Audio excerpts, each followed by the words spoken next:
So hi நிஷ், நான் தான் உங்கள் லபக் தாஸ் பேசிகிட்டு இருக்கேன். ஸோ இந்த மேட்ச் வந்து பார்த்தீங்கன்னா 2v2 ரேங்கிள் மேட்ச்சு. ஸோ ஸ்டார்டிங்கில் அந்த கிளிப்ஸ் நல்லா இருந்துச்சா அப்படின்னு கீழே கமெண்ட் பண்ணியிருந்தேன். ஸோ இதுக்கப்புறம் பார்த்தீங்கன்னா வாய்ஸ் ஓவர் வராது. ஸோ ஷேர் பண்ணியிருந்தேன், சப்ஸ்கிரைப் பண்ணியிருந்தேன். தேங்க்யூ.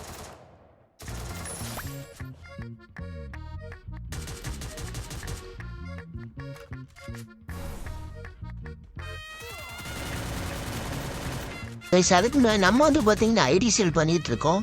கீழே தெரிகிற லோகோ கிளிக் பண்ணிங்கன்னா ஜாயின் பண்ணலாம், அல்லது பயோவில் இருக்கும் வாட்ஸ்அப் குரூப் லிங்க்னா அதில் ஜாயின் பண்ணி